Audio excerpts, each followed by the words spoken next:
tell us about the hard stuff, or what's the pain here? There's not, ain't no pain. And they do that, but confused. They're like, there's not pain. It ain't about pain. You're like, they're like, what? It's not about pain, ma'am. Welcome to Hey Awesome Girl with Tivi Jones. Every week, we interview amazing boss babes in tech, medicine, law, entrepreneurship, entertainment, parenting, and more.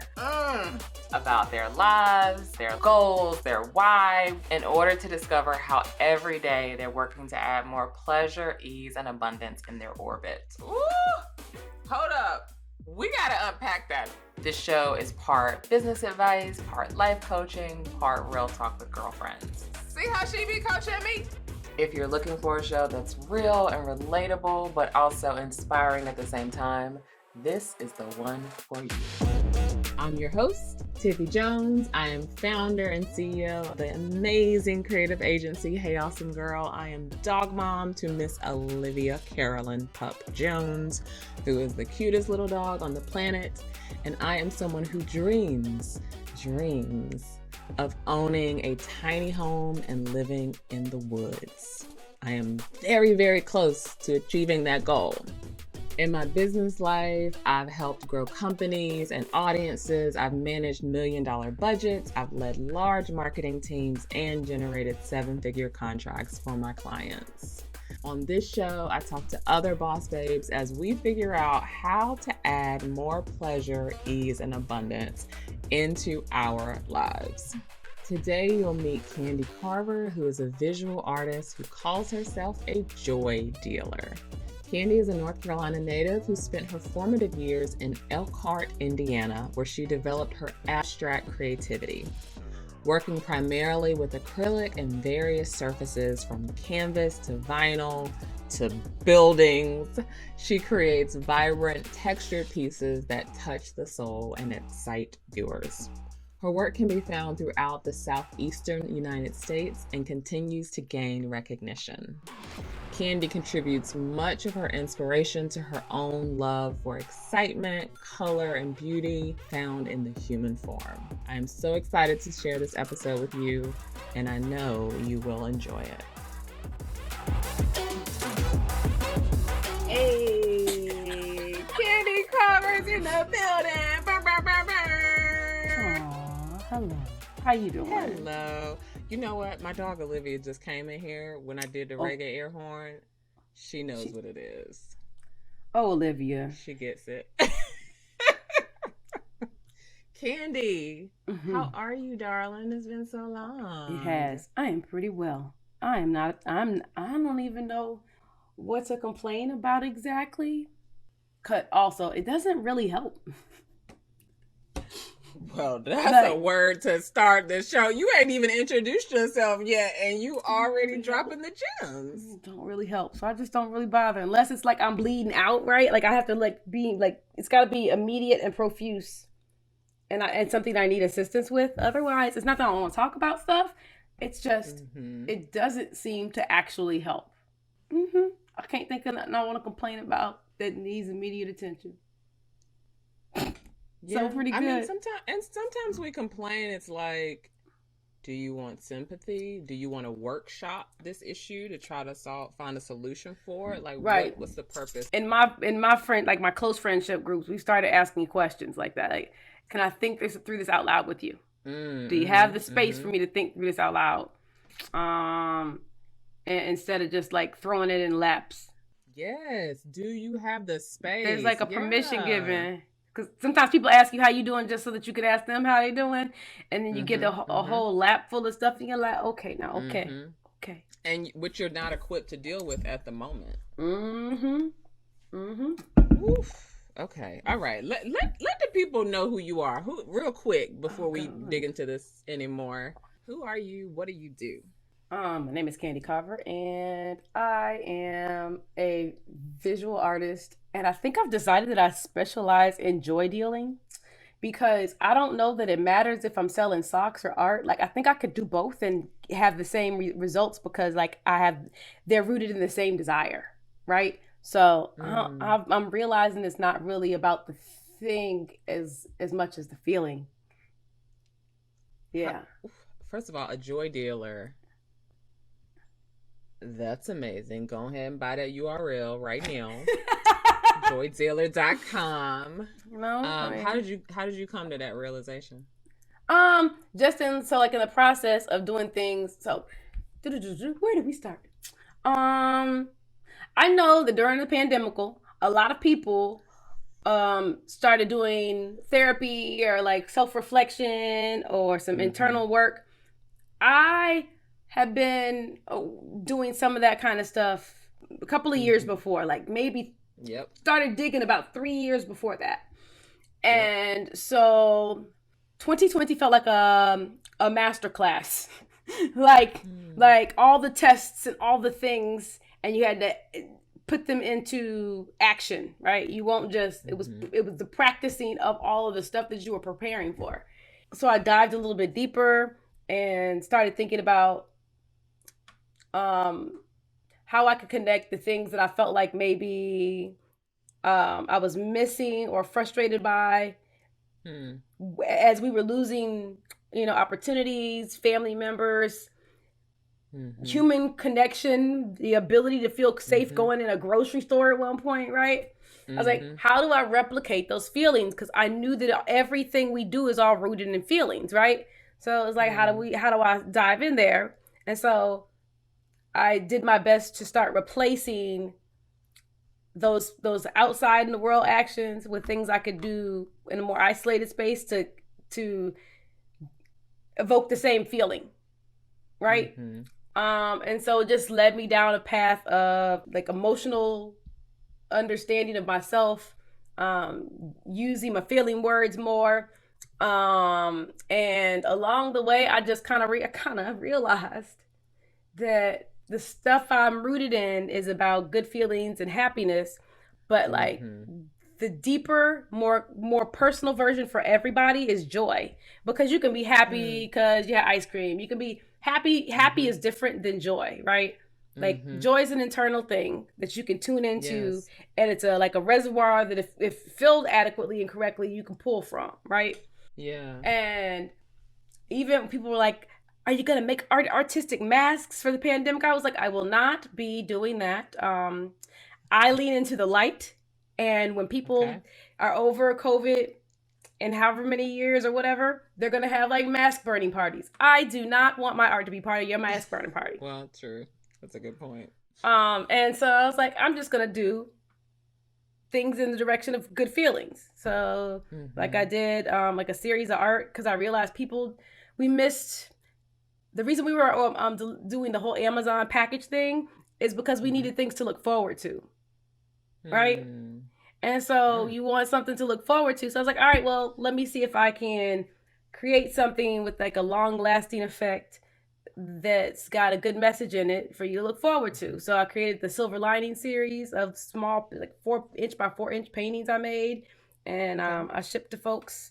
Just as a reminder that there's no matter what's going on, there's some light you can look to. There's some silver lining, and so all the paintings had a little Yeah. bit of silver paint in them. So that was fun, and that felt good for me to be able to like know that I could do something big or small. Right? I don't know Mm-hmm. if things impact people differently, but that would positively benefit someone emotionally. Hmm. You know? Yeah. First of all, I love that. And I think that is so your personality. And I do have to agree with the fact, like, you and I have known each other for several years now. And we've had a lot of like self-worth, self-work discussions. Mm-hmm. So I know you've been on that journey, dropping gems. You were dropping gems before we even started recording. But going back to the idea of joy, when you think about your artist journey, obviously you said that this was a more recent realization, but when you think back on your journey as an artist, how did joy show up in different ways, like when you started your career, when you went full-time as an artist, like how did that show up in your life?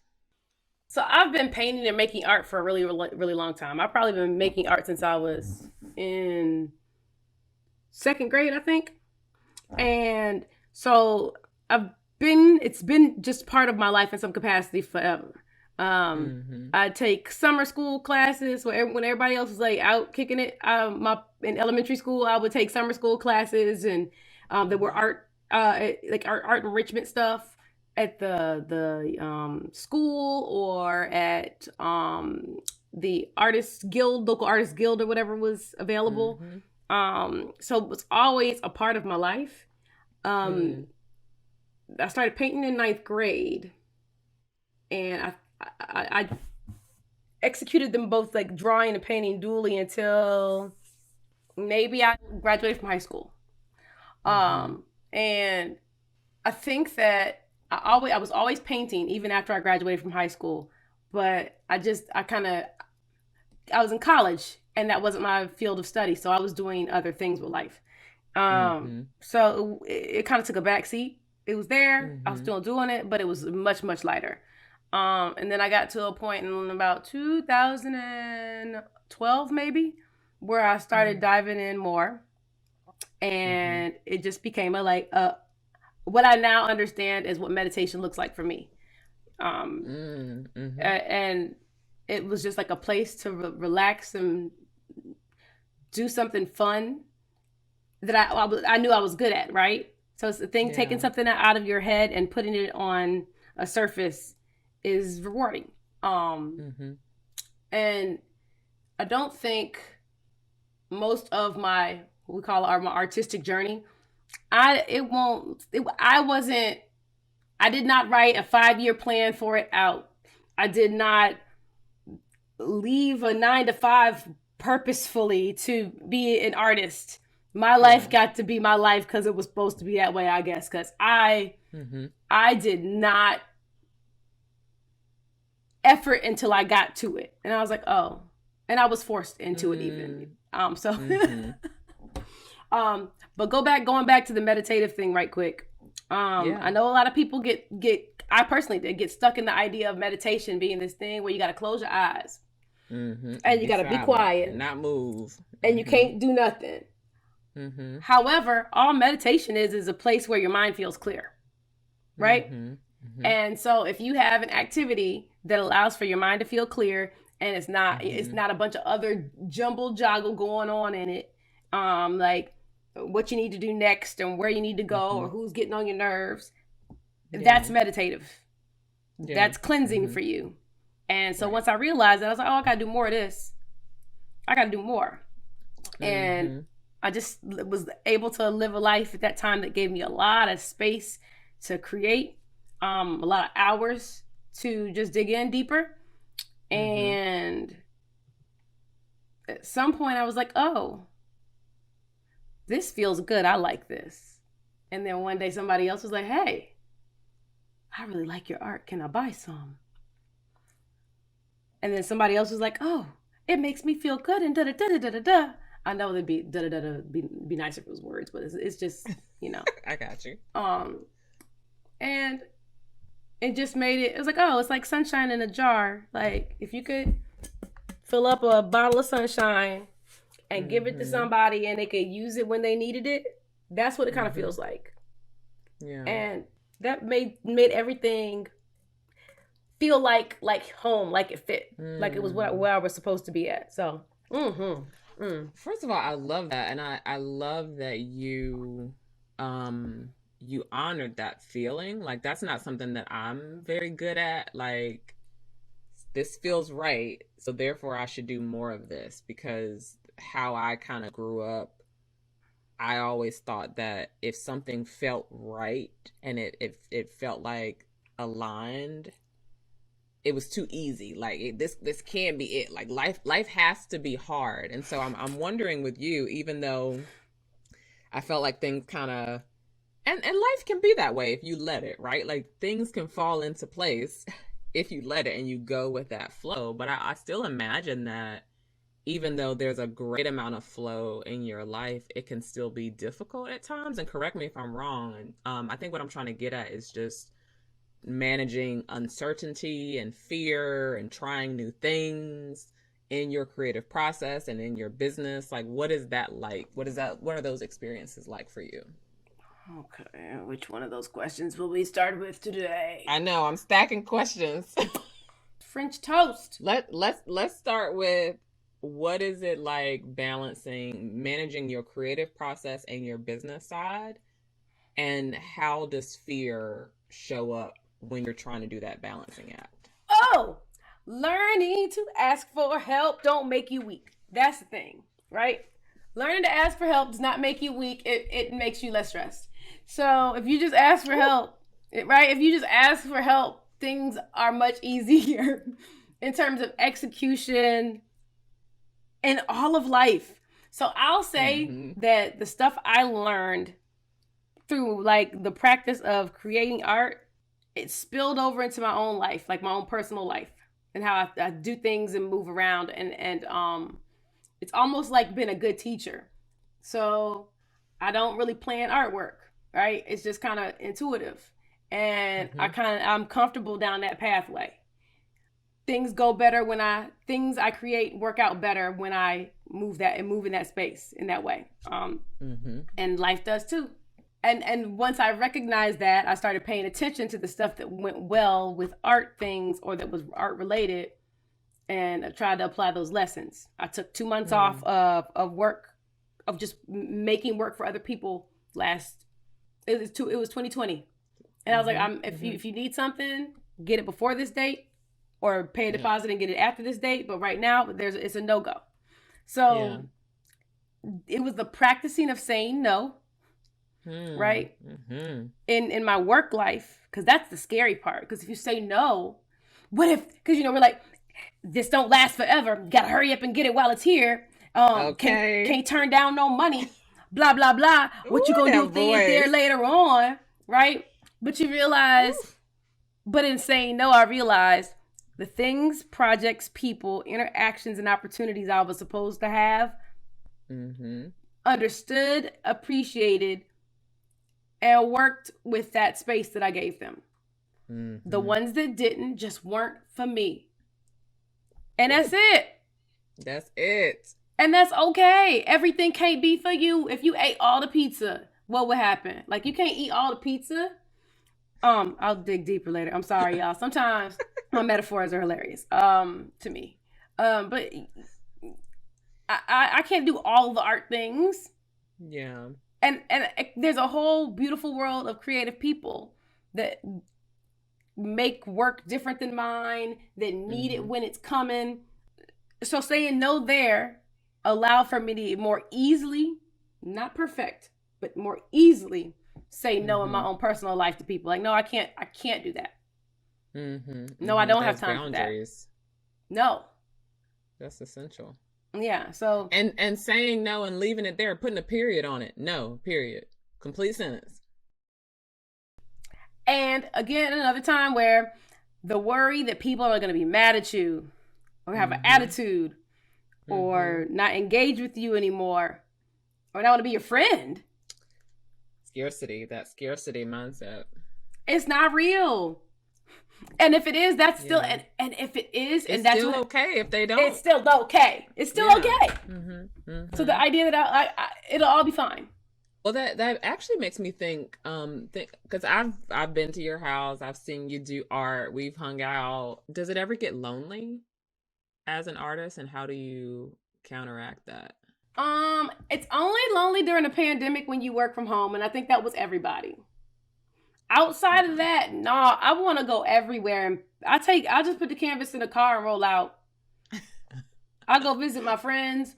I was notorious back in the day for showing up with a canvas to a barbecue. Like, I come to the cookout, there'd be 30 people there, and I come to the cookout with a canvas and like a little blanket and some paint.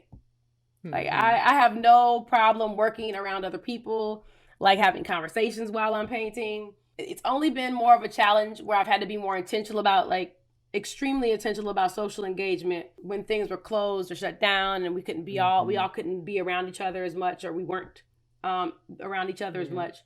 Outside of that, nah. But I heard about it, but I think some of that is because a lot of creatives aren't very extroverted humans anyway. I also think that it may have something to do with that they need quiet or something, or like it's a concentration thing. What is Like this I thing think called? Quiet? What is? I What do not is like it? quiet. Mm-mm. Well, you're definitely No. an extrovert. Yeah. So like the only space it's lonely in was when there was this when it was harder to um intentionally socialize. That was Mm-hmm. hard. And like I had to be purposeful in figuring out how to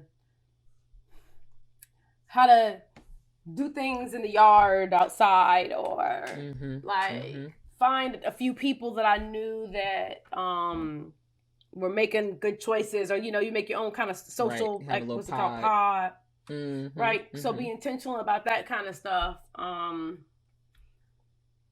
I had one friend where we watch a movie every week, and then we do a video chat about Mm-hmm. the movie. We have like Mm-hmm. a discussion. Yeah. So, but that looked like asking for help. That looked like when people asked you how you Mm. were doing, Mm-hmm. Mm-hmm. recognizing what you were missing and knowing how to like try to communicate a need, right? Yeah. And being comfortable enough to say, yo, like, I miss peopling. Yup, Can you support me in this? yep. And you realize when you're vulnerable, like vulnerability break down all that like shame. It neutralizes the hell out of Mm-hmm. some shame, because once you're Mm-hmm. like, hey, this is really hard, I'm having trouble. Right.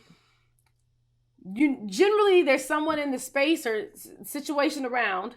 It's like, oh, me Mm-hmm. too. You want to solve this Right. problem together, Uh-huh. right? And if you allow it to be a release rather, because when you hold on to it, like Mm-hmm. that's the part that doesn't feel good. But when Mm-hmm. you, like you said, be vulnerable and you release it, like that actually feels great. Mm-hmm. Mm-hmm. Mm-hmm. Yeah. So again, it's all still in practice. I'm still figuring it out, but life is school, so that's kind of what we're supposed to do. There's this idea Yes. that we're supposed to have at a certain time, place, space, age. We should have Mm-hmm. all the answers, and things will just somehow be okay. But there's no way Yeah. for us to have all the answers. Like everything is always changing. Like the skin follicles on your arm, your skin cells, they falling Mm-hmm. off. Like Mm-hmm. the grass blades are always growing, the clouds are Mm-hmm. always moving. So why do you think that everything gonna stop at a certain place in your life? That's just not Right. real. Mm-hmm. So it's the like learning to like manage through life. Managing change, yeah. Yeah, right. As opposed to having a goal of getting to a certain thing, feeling, place, age, or space, and having everything together, because that's not real. It's just not. It's not. And I totally agree with what you're saying. This is something we talk a lot about in the like the digital marketing space when we think about Mm-hmm. like SEO or search engine optimization. I always Mm-hmm. tell people, if you put your website out there and you're not constantly updating your search engine Mm-hmm. optimization, your Mm-hmm. site is going to get worse and worse and worse in the search engine rankings, because it exists within a world that is always changing. That's like Oh us yeah. as Oh humans too. yeah. Like you said, the Mm-hmm. world is always changing. And Mm-hmm. I was thinking earlier, um, because I feel like I'm at a place in my life where my comfort zone is putting myself out there and trying new things. Mm-hmm. And it almost feels a little bit normal now to have this sense of, oh, I'm scared, I'm gonna try, but oh, I'm scared. Like I keep every week, it's like, oh, I'm scared, I'm gonna try. That's because our brains are amazing, right? Like when Yep. we If we let our what we brains do what they're practice, meant to do. and then you can create all these new pathways, right? So Mm-hmm. that this action and this like response you have over time, you building the pathway, right? So Mm-hmm. our brains are Mm-hmm. awesome at helping us like restructure and manage things if we let it. Um, Yeah. I remember I had a fear list, maybe 2013. I had this list of Ooh. fears, and they weren't like I'm scared of the dark fears. It was Uh-huh. like things that made me uncomfortable, that I was worried about, or I wasn't sure if I could do. So it was Candy, like I'm like gonna literally write that down. A fear list. it I'm was like Look, you karaoke. see, I'm old school. I got my sticky note. I love you so much. It was like karaoke, Uh-huh. going to the movies by myself. I can't remember Ooh. all the things, but it was stuff that I personally was like, I don't do that. I don't feel good, right? Uh-huh. And so in the execution of those, it was trying to train myself to like learn that things that weren't comfortable weren't necessarily bad. And they weren't Mm-hmm. gonna, and they Mm-hmm. generally, like, I don't think ever went as horribly as I thought they would. The worst outcome I recall was I went to a movie by myself and I left during the movie because I just couldn't do it. Mm. I don't even remember exactly what happened or why, but I remember going, being like, nah, bye. Uh-huh. And so that was like the worst thing. Also, that's not bad. You went. Exactly, you right? figured out you didn't want to be there, bad. so you went home. It's not that bad. No. Have we ever, because we've talked a lot about books before, have we ever talked about the book Why Buddhism is True? Did Erykah Badu write it? That's why Baduism is true. No, we have not. I love you for that one. No, we have not. We have not done that. It's basically like a case for meditation, but it dives into a lot of the science behind how our brains are built to keep us alive, not necessarily to keep us happy.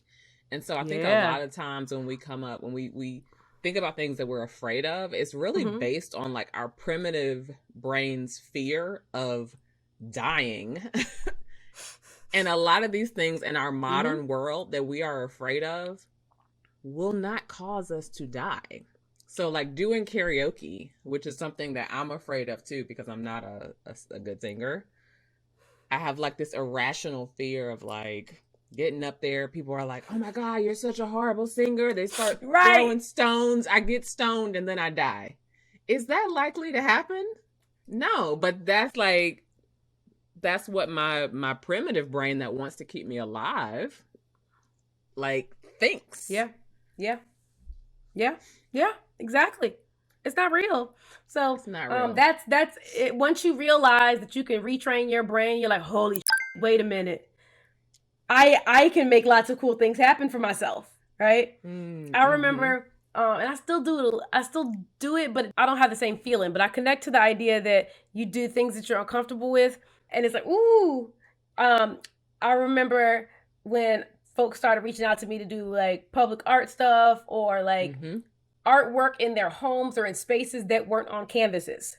And I was like, and it wasn't ever anything I had done before. It was always some new but like these huge murals that you're doing in businesses on big walls and all this stuff. Yeah, it was always things that I hadn't done before. And I remember the feeling every time. It happened for the first maybe 12, 15 times. I'd type, yes, sure. I'd push send and I'd be like, in my head, ooh, like I remember the feeling. Yes. Woo. Yes. Like that over and over. And it's funny because I thought about it recently, and I'm not saying I missed the high of it or the fear of it or anything, but I've programmed it. It's now normal. So like I have complete and total faith in my ability to figure almost anything out. Like I think I can figure most things out. And it's not because I myself, all-knowing being, can figure it out. It's because I know that I'm good at figuring things out, and sometimes figuring out looks like asking for help. Sometimes figuring out looks like doing some research. Sometimes figuring out is just like pulling from your knowledge base of all the other kinds of things you've done and applying it into art. Might be something I did as a teacher and applying it to our public art project with the community with community members. I have that in me, right? So you just realize after a while of doing things that you didn't know you could do, that you can do a whole lot of that you didn't know you could do. And you're just used to, I know how now. I got this. Yeah. Also being comfortable, like, trying it and not being perfect at something, like, right away. You're not going to be great at everything you do. No. Like, getting over that, again, it's like me with the damn karaoke. Like, I'm afraid because I'm not Whitney Houston, at the bar singing karaoke. That it ain't going to go right. Right. That I'm going to literally die. That don't make no sense. Like, I don't have to be perfect at karaoke. I don't have to be perfect at karaoke in order for me to enjoy it or in order for other people to enjoy it. Nope. Or anything. Because perfection is about perception, right? Like, so, right? Because perfection ain't even real. Perfection is about perception. Right, though? Because it's not even real. A word. Because It's about how maybe you're viewing yourself in a thing, or how you think other people are going to judge you for who and what you're doing. Now that is the big thing. We stay in other folks' minds like we know what they're thinking. Yep. Whole ass stories. We come up with whole stories. If I do this, Bible they don't think this. Books. Right. Book, chapter, and verse. About what we think they thinking. Mm-hmm. And it don't be we right. Don't know. And it's almost like I was watching something about, and they were she was talking about, I can't even remember who it was, but she was talking about the stories that we tell. And that we need to start, we in our fear or worry, and especially in spaces where like our close friendships or our intimate partnerships, we need to be better about conveying. So right now I'm telling myself this story. Right? Oh, it's Brene Brown. And it's like, I'm telling myself this story that you think that these things about me because I did this thing. And that gives the other person the opportunity to like share what's really going on. And generally, you wrong. And it's really simple. And the biggest fun ass secret is it's generally not even about you.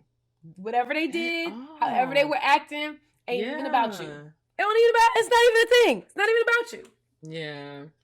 People are reacting oftentimes like based on stuff that's going on with inside of them and their experiences, all those like whispers in their own head. Yeah. But you're thinking it's something about you. So we all walking around mildly or some level of insecurity, right? Yeah.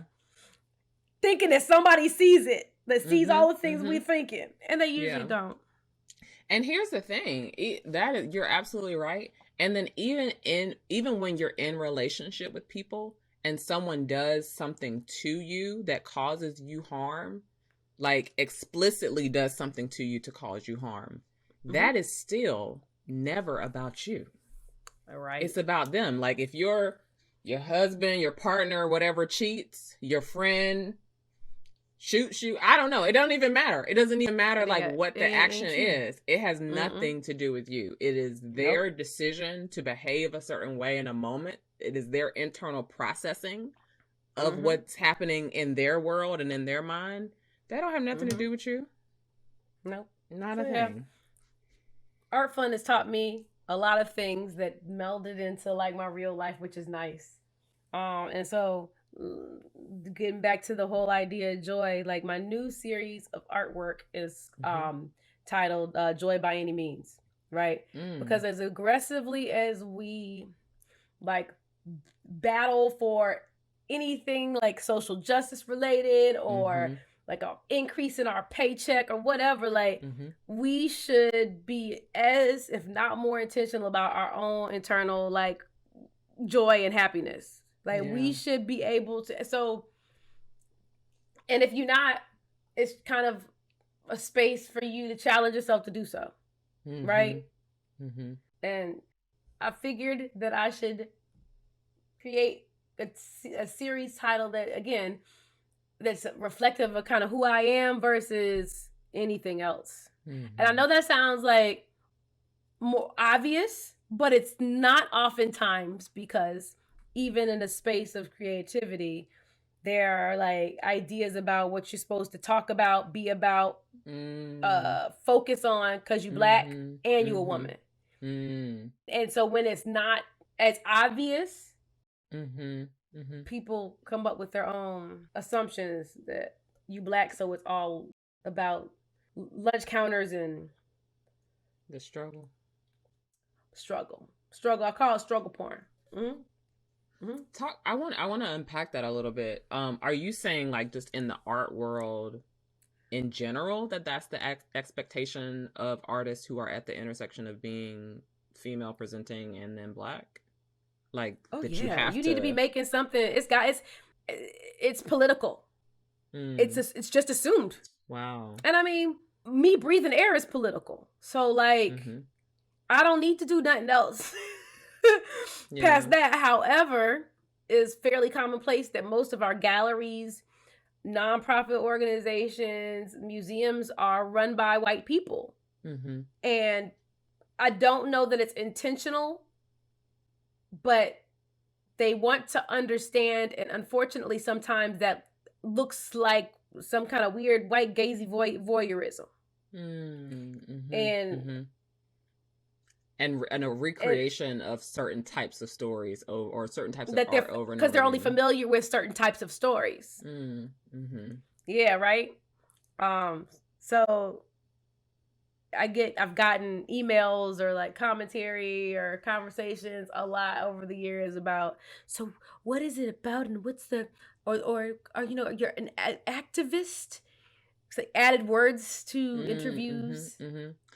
What is that coming from? Why are they asking you, are you an activist? Like, I guess because that's what you're supposed to do as a Black creative, is talk about the struggle all the time. Is because some of your paintings have women with afros? Like, is it could be, but I still haven't quite figured out around there. Right. Let me not try to figure it out myself. It's not real.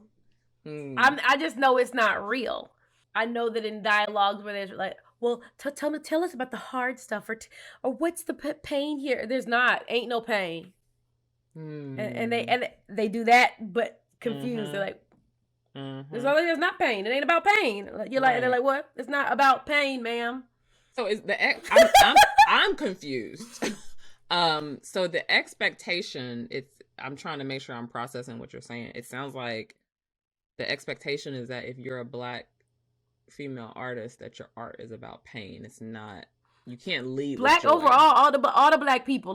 But it's always up the ante. The like more narrow, word you go, right? Like so.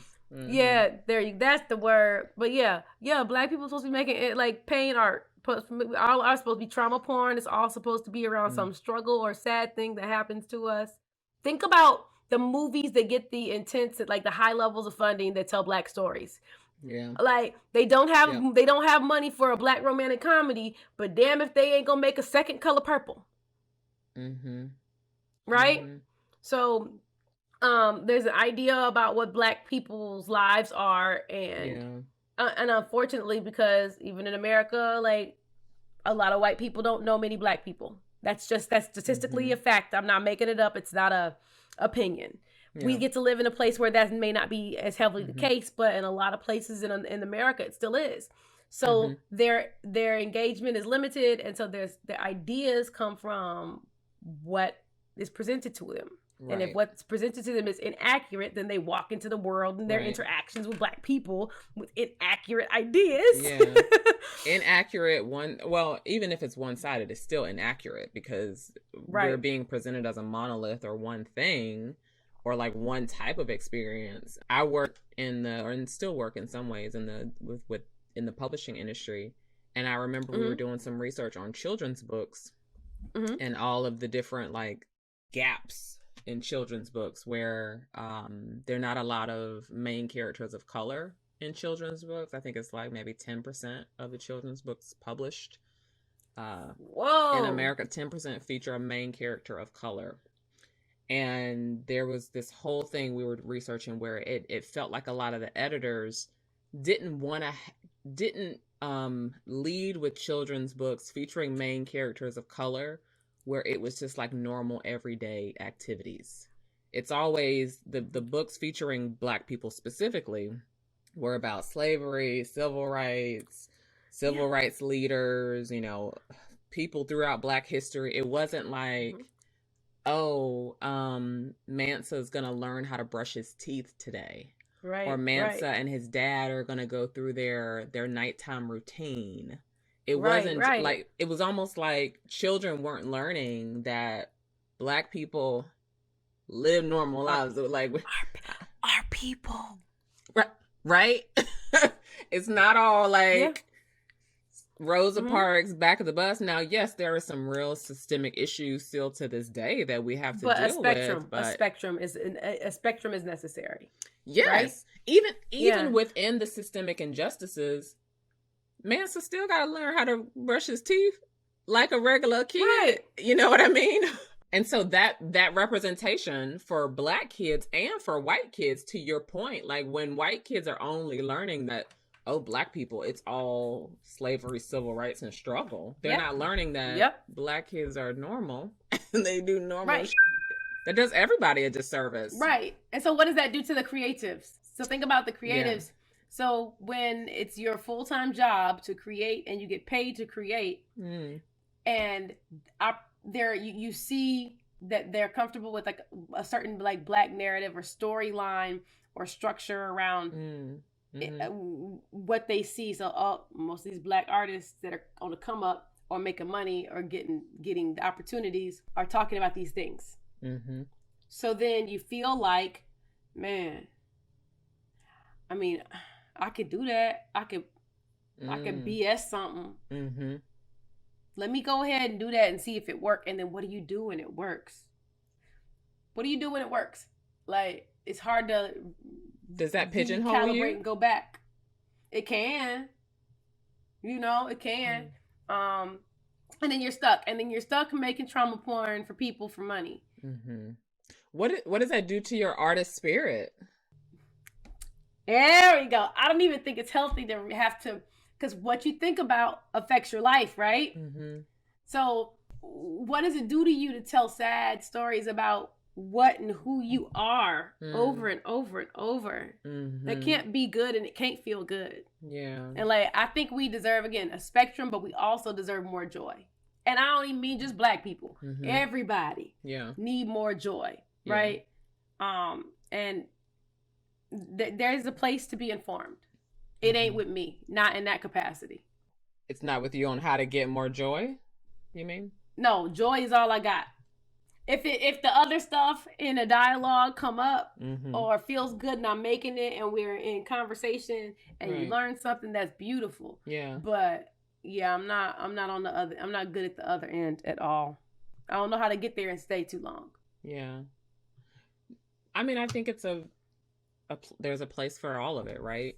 Yep. I know I feel a profound amount of joy when I walk into Coco Cinnamon and see your art, or I go, like, drive past Pizzeria Toro and I see that I don't even know what the thing is called. It's like, is it like electrical box station? Yeah, right. That thing. Candy did that. Candy, like, what did you call yourself? A joy dealer? Yup. You're very much a joy dealer. So we're gonna wrap up. So tell me how you are dealing joy. What else are you doing to deal joy over the next 12 months? So the second half of last year, I was really, really proud of myself for trying. So it was another level of new thing. It was like driving a car farther by myself, getting on planes and going places and figuring things out that as a young person, I hadn't seen other people in my life growing up do as much. Finding new places to share my artwork that aren't just, within my community. Just all kind of things that I was like, I did that. That was hard. I never thought I could be that person, and now I'm that person. So more of that and those experiences, because we can talk all we want, but I think leading by example is a really great way for me personally to execute. So just finding more ways to do things that make me proud of myself and like who I get to become and who I'm becoming. Like that right there is what I want to dig into more. And it may look like paintings or murals. It might look like me at Comic-Con. So it might look like me learning how to ride a unicycle. But whatever I feel like is going to make me proud of myself. Right? Hard things that I might not have thought I could do before. And I'm like, oh, I did that. Yeah. I've had those maybe the last 6 to 8 months, like internal dialogues, conversations with myself a lot lately. Yeah. And every time it still feels real good. So just like that when you type yes and push send, to hear those emails about the new things that you've never done before. Yeah. It's another version of that kind of feeling, right? It's like the high of it lasts a little longer. The send is like, woo, but this new thing, it kind of lasts a little bit longer. And I like that. Uh-huh. I love it. Yeah. I So love more it. of that. More of that. I love that. Where can folks find you online, Candy? I've got a fantastical website, and it's called candycarver.com. And then I'm on the Instagrams, and it's called Candy Carver. If you don't remember any of that, you can just type in CandyCarver on the Googles, and you'll find me somewhere. Awesome. So, yeah, it's pretty easy. Nice. Well, thank you so much for joining us today. We really enjoyed this conversation. Thank you so very much for having me. Yeah. I like the talking to people, and I like the talking to you. And I like the sharing of the dialogue about all the ways ladies are doing awesome things and sharing it with each other. That's fantastic. Yes. Thank you for saying that, because that's what I'm about, and that's what we're trying to do here. So you're the perfect guest. And we will see you next time, Candy. Okie dokie. Bye. Bye. Thank you so much for watching this episode. I will admit, the conversation definitely took a turn away from what I originally planned. And honestly, I think that's when I have the best conversations with people. We talked about a lot of great things in this episode. One, the idea of trauma porn in art, and how her art as a Black woman is supposed to be about her pain, and just all the toxic ways that shows up in the art community. Also, she talked about saying no and reinforcing boundaries, which is always a good thing, no matter what you do and who you are. I loved her quote about how perfection is perception. Crucial. Literally wrote down, make a fear list based on our conversation. Candy with the gems and the amazing advice. And really love her point about dealing joy. And I can definitely say, as someone who has known Candy for several years now, that is definitely what she deals. And I feel so fortunate to have her in my life. Once again, I'm Tivi Jones, founder and CEO of the creative studio Hey Awesome Girl, recording from my home office. As a reminder, our social mission at Hey Awesome Girl is to celebrate and empower women, especially women of color. We believe digital entrepreneurship is a resource to increase confidence, close racial and gender wealth gaps, and provide a means of freedom for women all over the world. As we like to say, empowered women empower women, and that is exactly what we're trying to do with this show. Please stay tuned for our next episode. I know it's going to be a good one just like this. In the meantime, please subscribe to the show on all platforms. We're on YouTube, Facebook Watch, Apple Podcasts, Google Podcasts, Spotify, all the things. You can also visit our website to join our email list to get special goodies from us that we only share via email. And of course, while you're on our website, check out our shop so you can see what new hag swag we have available for you. Until next time, stay creative and stay awesome, girl. So it's me again, just jumping back on to share a special resource with you. So I know I talk a lot about our pleasure, ease, and abundance framework that we use at Hey Awesome Girl, but maybe you aren't quite sure what that means and how you can incorporate that into your life. Well, we have a free resource for you that can help with that. It's our Pleasure, Ease, and Abundance playbook. In this playbook, I outline the 9 elements of pleasure, ease, and abundance you need to consider to help you create a life that is fun, fabulous, and free. I walk you through journal prompts, I share resources, and give you some actionable steps you can take to get you further away from stress, exhaustion, and being broke. To download this free playbook, go to heyawesomegirl.com/framework, enter your email address, and we'll send it right over to you. That's heyawesomegirl.com/framework to download your free playbook today.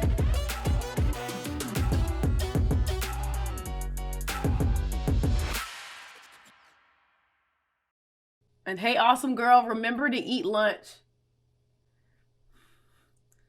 That one. Do you see Demi said Tivi in all caps? At me, Candy. At me next time.